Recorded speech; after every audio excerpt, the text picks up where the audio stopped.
Apa kabar pemirsa TVR Parlemen dimanapun Anda berada, berjumpa kembali dalam program TVR 17 bersama saya Nazia Sudirja. Tepat pukul 17 waktu Indonesia Barat kami hadirkan kepada Anda sejumlah informasi paling baru dan menarik seputar kinerja dan kegiatan DPR RI yang telah disajikan oleh redaksi TVR Parlemen.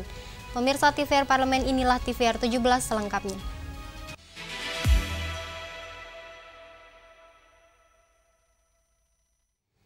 Pemirsa, pada peninjauan langsung Desa Wisata Batu Belubang di Kepulauan Bangka Belitung, Wakil Ketua Komisi 7 DPR RI Rahayu Saraswati menilai pengembangan desa wisata di wilayah tersebut belum dilakukan secara berkelanjutan, padahal memiliki potensi yang sangat besar.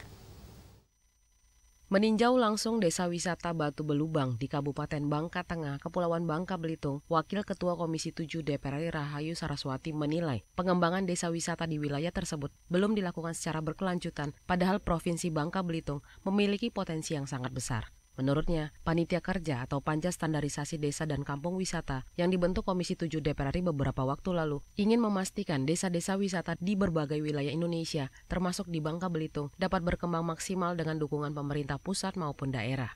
Rahayu Saraswati menegaskan pentingnya standarisasi desa wisata untuk meningkatkan daya saing di sektor pariwisata. Menurutnya, kunjungan wisatawan lokal maupun mancanegara akan meningkat jika pengembangan desa wisata dilakukan secara serius. Ia menyebut revisi Undang-Undang Kepariwisataan nantinya akan memuat 4 tingkatan sebagai dasar pengembangan desa wisata di seluruh Indonesia, mulai dari desa wisata rintisan, berkembang, maju, hingga mandiri. Kalau desa wisata itu sudah mandiri, artinya sebenarnya sudah bisa berjalan dengan sendirinya, sudah jelas semua infrastrukturnya, sudah jelas fasilitas umumnya, ada tempat yang memadai untuk masyarakat dari luar bisa datang dan menikmati daya tarik wisatanya, dan sumber daya manusianya sudah terlatih dengan baik, punya standar hospitality, bukan hanya bicara ramah, masyarakat Indonesia di mana-mana ramah, tetapi bagaimana mereka profesional dalam menjalankan usaha pariwisata. Lebih lanjut, Saraswati mengaku optimis desa wisata di Bangka Belitung maupun di daerah lain di tanah air dapat berkembang dengan pesat jika terdapat standarisasi yang jelas, dukungan infrastruktur, pengelolaan lingkungan yang berkelanjutan, serta penguatan kapasitas sumber daya manusia. Dari Kepulauan Bangka Belitung, Alfat Rizky, TVR Parlemen, melaporkan. Pimpinan DPR RI Sufmi Dasko Ahmad, Saan Mustafa, dan Cucun Ahmad Syamsurijal menerima aspirasi Serikat Pekerja Angkutan Indonesia dan Serikat Pekerja Ojol terkait regulasi perlindungan hingga kesejahteraan pekerja transportasi online. Pagi tadi, pimpinan DPR RI Sufmi Dasko Ahmad, Saan Mustafa, dan Cucun Ahmad Syamsurijal menerima aspirasi Serikat Pekerja Angkutan Indonesia dan Serikat Pekerja Ojol terkait regulasi perlindungan hingga kesejahteraan pekerja transportasi online. Perwakilan pengemudi transportasi online tersebut meminta DPR mendorong Presiden Prabowo Subianto untuk segera menerbitkan peraturan presiden terkait sambil menunggu revisi Undang-Undang tentang Lalu Lintas dan Angkutan Jalan digodok di Komisi 5 DPR. Wakil Ketua DPR RI Koordinator Bidang Industri dan Pembangunan Saan Mustafa menilai, saat ini masih terdapat kekosongan hukum terkait transportasi online sehingga posisi para pengemudi menjadi rentan. Ia menegaskan DPR akan menindaklanjuti berbagai tuntutan pengemudi transportasi online kepada pemerintah, khususnya kepada Presiden. Mereka menginginkan ada payung hukum yang bisa memberikan perlindungan bagi para pekerja online. Nah, payung hukum itu bisa dalam bentuk undang-undang dan juga dia minta atau dalam bentuk peraturan presiden.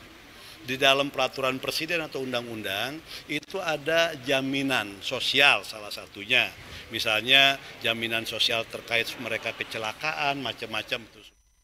Sementara itu, Wakil Ketua DPR RI Koordinator Bidang Politik dan Keamanan Sufmi Dasko Ahmad menegaskan akan berupaya secara maksimal dalam melahirkan regulasi terbaik untuk melindungi seluruh pengemudi transportasi online di tanah air.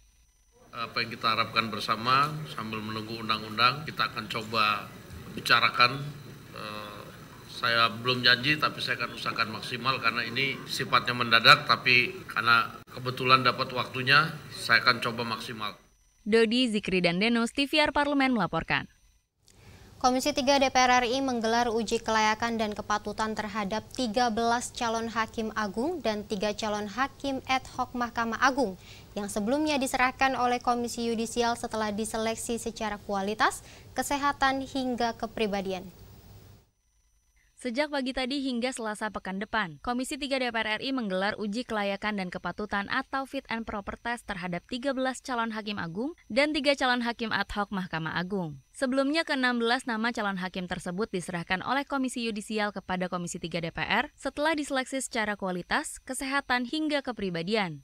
Anggota Komisi 3 DPR RI Nasir Jamil menegaskan, Hakim Agung dan Hakim Ad hoc MA harus memiliki integritas dan kredibilitas yang tinggi, serta mampu menjaga kemuliaan, martabat, dan kehormatan hakim. Pasalnya, Hakim Agung dan Hakim Ad hoc berperan sebagai penegak keadilan yang memastikan masyarakat mendapatkan keadilan dan kepastian hukum. Karenanya, ia berharap fit and proper test ini menghasilkan hakim-hakim yang berkualitas, bermoral, serta patuh terhadap kode etik dan pedoman perilaku hakim untuk mewujudkan peradilan yang agung dan memberikan keadilan yang sebenarnya kepada masyarakat.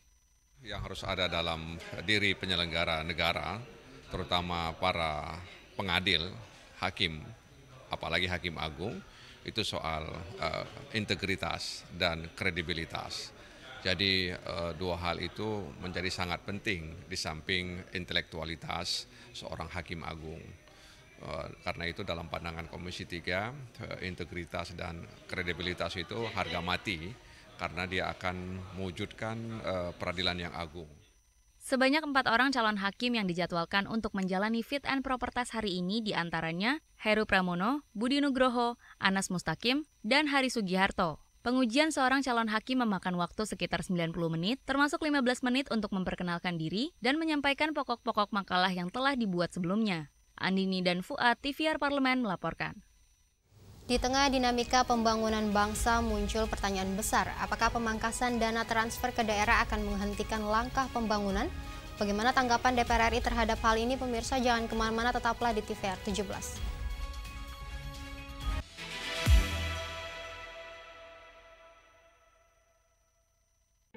Selamat datang di Biro Pemberitaan Parlemen. Anda memasuki kawasan zona integritas menuju wilayah bebas dari korupsi atau WBK dan wilayah birokrasi bersih dan melayani atau WBBM. Biro Pemberitaan Parlemen berkomitmen penuh untuk mewujudkan wilayah bebas korupsi dan wilayah birokrasi bersih dan melayani. Komitmen kami, pejabat dan jajaran memiliki komitmen tinggi untuk mewujudkan WBK dan WBBM melalui reformasi birokrasi, khususnya dalam hal pencegahan korupsi dan peningkatan kualitas pelayanan publik. Kedua, bebas dari korupsi dengan terwujudnya wilayah bebas korupsi atau WBK, yang artinya bebas dari KKN, gratifikasi, dan dari segala bentuk pungutan liar atau pungli. Terakhir, pelayanan prima dengan terwujudnya wilayah birokrasi bersih melayani, yaitu dengan meningkatnya kualitas pelayanan publik dan tercapainya kepuasan masyarakat terhadap pelayanan.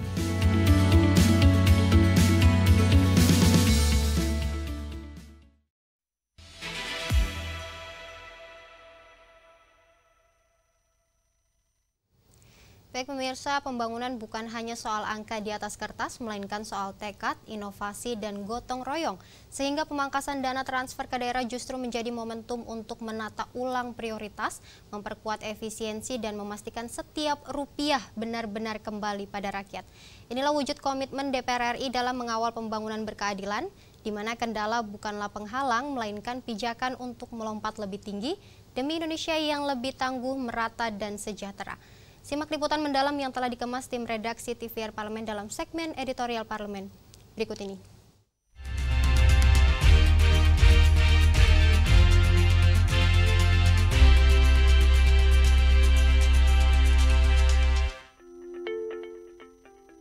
Dalam dokumen Nota Keuangan beserta RAPBN 2026, belanja negara pada 2026 direncanakan lebih dari 3.786 triliun rupiah yang terdiri dari belanja pemerintah pusat 3.136 triliun rupiah dan transfer ke daerah atau TKD 649,99 triliun rupiah.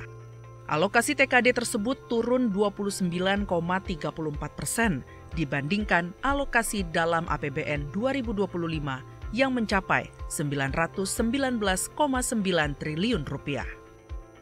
Beberapa ekonom dalam negeri pun turut bereaksi terhadap penurunan TKD yang dinilai berpotensi menghambat pembangunan di daerah.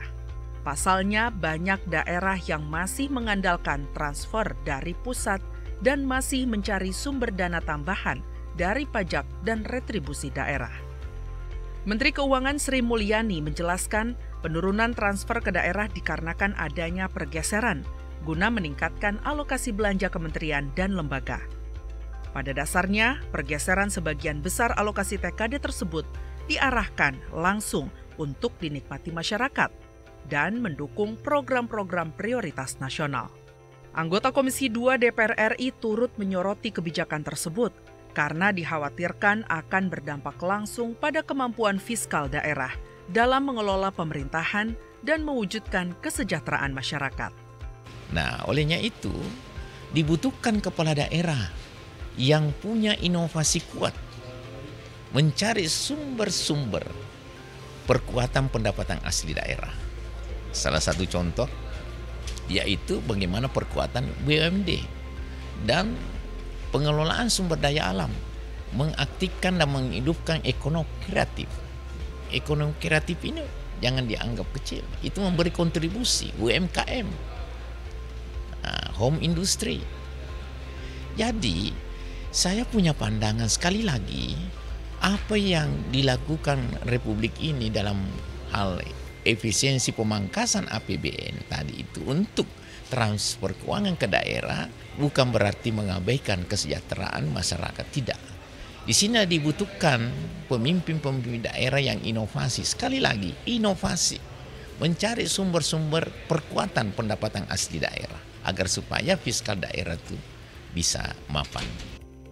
Meningkatnya alokasi anggaran kementerian dan lembaga diharapkan dapat memperkuat program pemerintah pusat, khususnya yang manfaatnya dapat dirasakan langsung oleh masyarakat di daerah.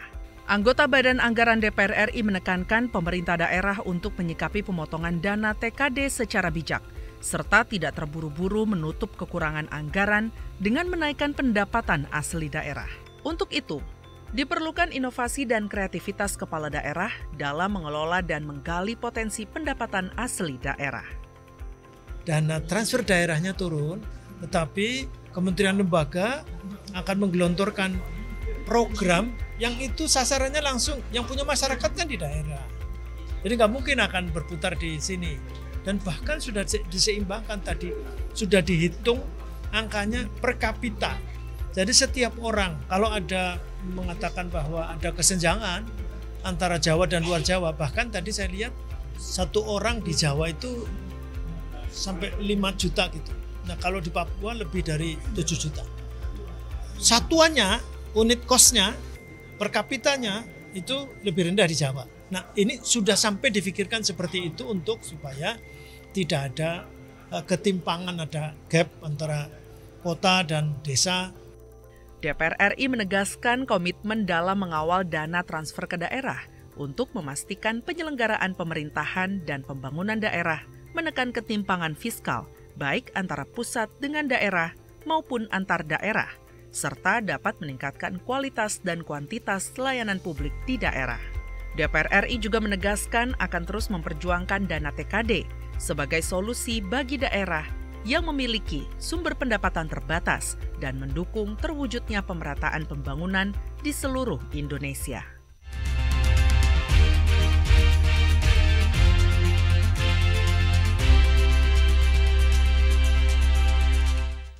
Sementara itu pemirsa, Komisi 2 DPR RI merespons positif langkah pemerintah yang memangkas alokasi dana transfer ke daerah dalam RAPBN 2026. Informasi selengkapnya sesaat lagi, tetaplah di TVR 17.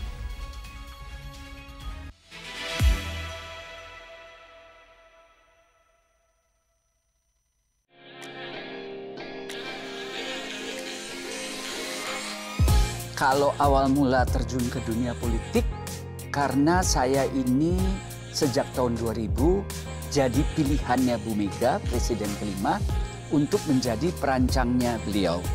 Sejak itu akhirnya saya jadi langganannya Bu Mega dan saya akhirnya menjadi teman beliau. Politik itu adalah kehidupan. Latar belakang manapun, termasuk yang memiliki latar belakang kesenian, kebudayaan, itu layak untuk menjadi bagian dari kerja-kerja politik.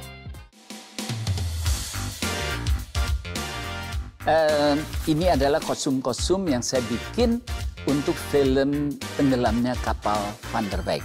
Ya, dan yang menurut saya menarik dari film ini karena di tampilan film Tenggelamnya Kapal Van der Weyck kita melihat kostum-kostum tradisi, pada saat bersamaan kita melihat kostum-kostum internasional. Hanya di TVR Parlemen. Kehadiran mereka tidak hanya mewakili suara perempuan, tetapi juga membawa perspektif yang beragam serta pengalaman hidup yang unik ke dalam proses pembuatan kebijakan. Saksikan Perempuan Parlemen hanya di TVR Parlemen.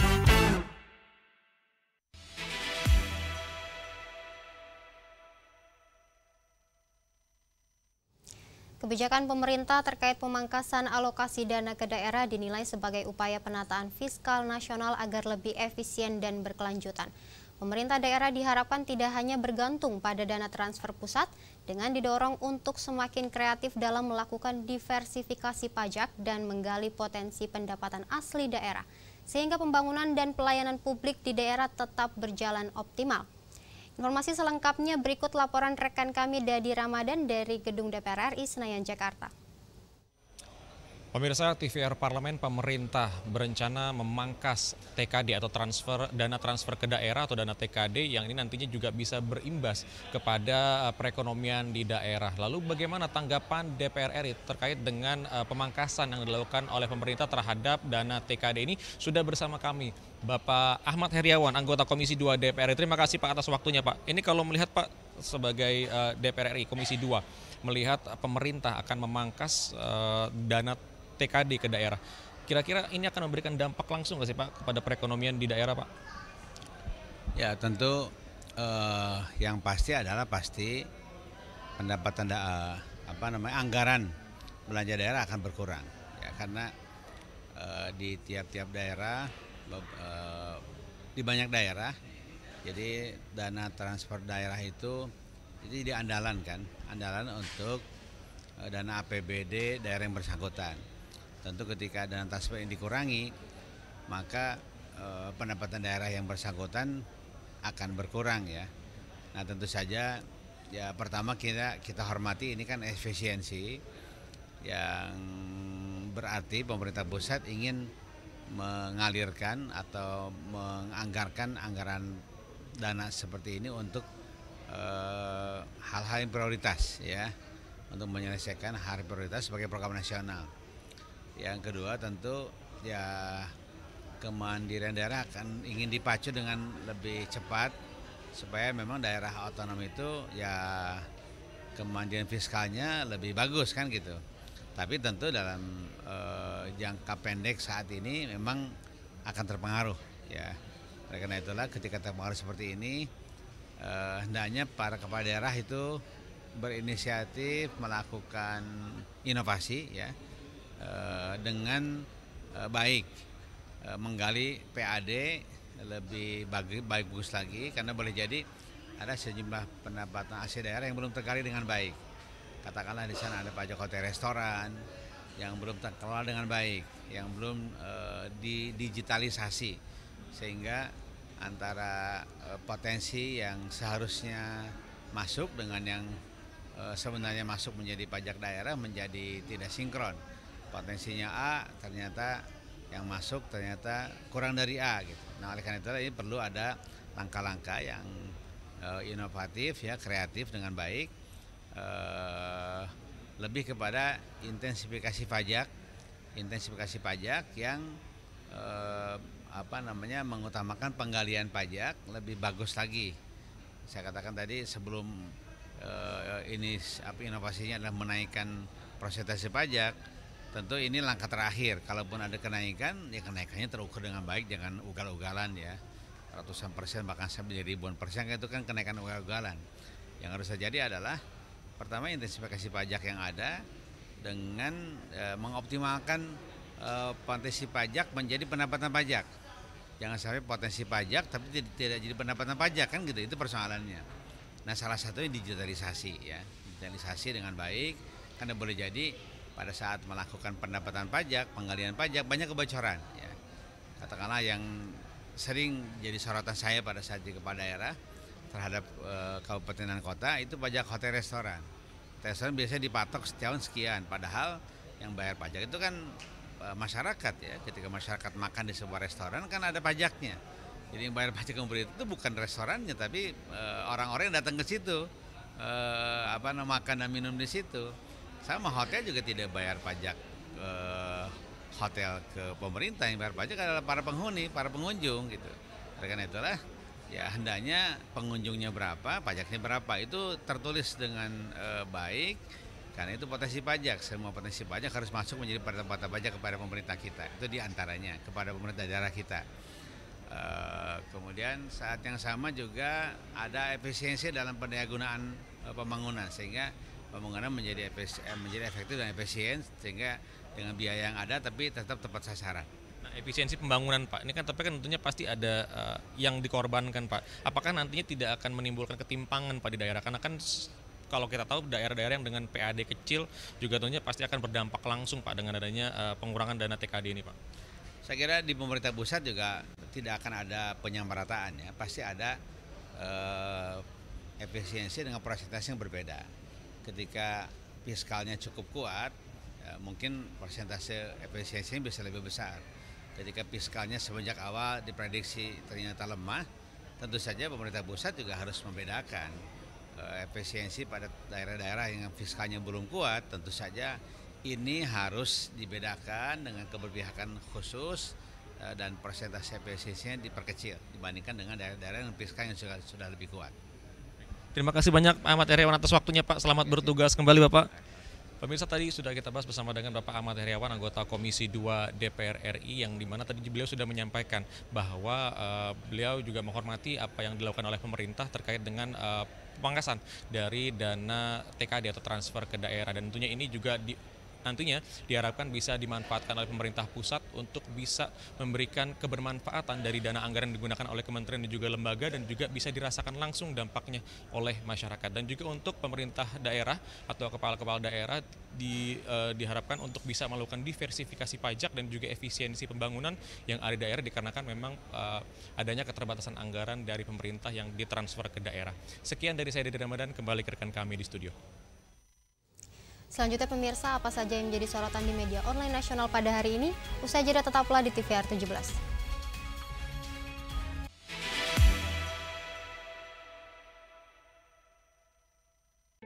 Selamat datang di Biro Pemberitaan Parlemen. Anda memasuki kawasan zona integritas menuju wilayah bebas dari korupsi atau WBK dan wilayah birokrasi bersih dan melayani atau WBBM. Biro Pemberitaan Parlemen berkomitmen penuh untuk mewujudkan wilayah bebas korupsi dan wilayah birokrasi bersih dan melayani. Komitmen kami, pejabat dan jajaran memiliki komitmen tinggi untuk mewujudkan WBK dan WBBM melalui reformasi birokrasi, khususnya dalam hal pencegahan korupsi dan peningkatan kualitas pelayanan publik. Kedua, bebas dari korupsi dengan terwujudnya wilayah bebas korupsi atau WBK, yang artinya bebas dari KKN, gratifikasi, dan dari segala bentuk pungutan liar atau pungli. Terakhir, pelayanan prima dengan terwujudnya wilayah birokrasi bersih melayani, yaitu dengan meningkatnya kualitas pelayanan publik dan tercapainya kepuasan masyarakat terhadap pelayanan.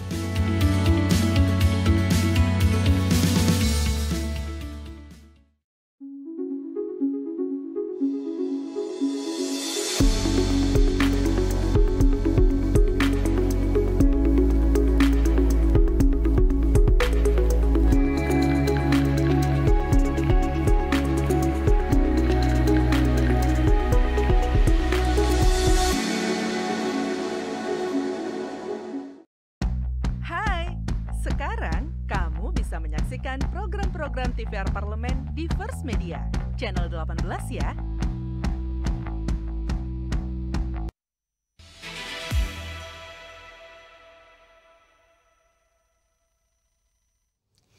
Pemirsa, kali ini kita masuk ke segmen media online nasional. Mari kita simak isu apa saja yang menjadi sorotan media serta tanggapan dari sejumlah anggota Dewan bersama rekan kami Rini Reski. Silakan Rini.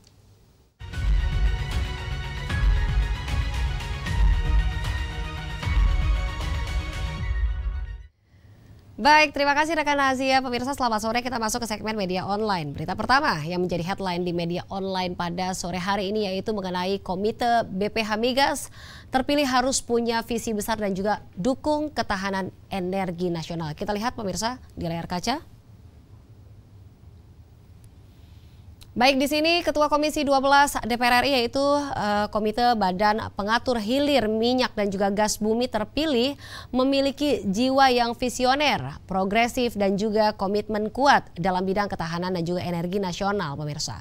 Sebagaimana diketahui, Indonesia menghadapi tantangan besar di sektor energi, di mana pemerintah tengah mendorong transisi energi baru terbarukan guna mengatasi tingginya ketergantungan terhadap energi fosil.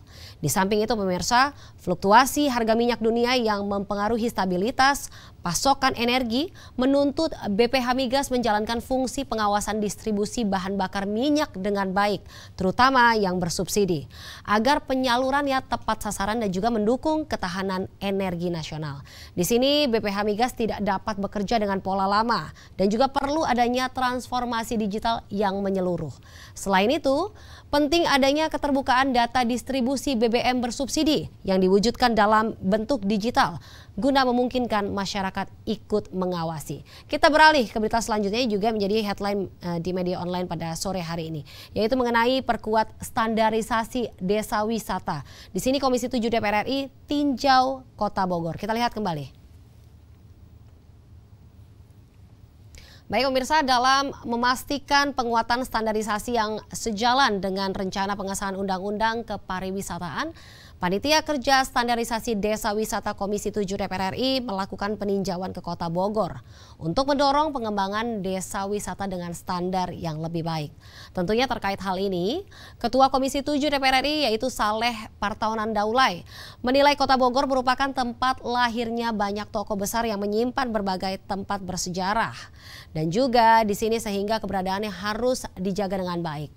Dan pengelolaan standarisasi desa wisata yang lebih kuat tidak hanya meningkatkan kunjungan wisatawan, namun juga berdampak pada peningkatan lapangan pekerjaan bagi masyarakat sekitar dan juga memperkuat ekonomi kreatif lokal, sehingga mampu menjaga keberlanjutan lingkungan dan juga budaya masyarakat sekitar. Tentunya melalui kunjungan kerja ini pemirsa diharapkan dapat menjadi peluang memperkuat kolaborasi dalam melestarikan sejarah dan juga mendorong pariwisata lokal. Baik, itu tadi headline di media online pada hari ini yang saya sampaikan terkait dengan Komite BPH Migas terpilih harus punya visi besar dan juga dukung ketahanan energi nasional serta perkuat standarisasi desa wisata. Di sini Komisi 7 DPR RI tinjau Kota Bogor. Sekian dari saya Rin Reski, kembali ke rekan Nazia. Terima kasih, selamat sore.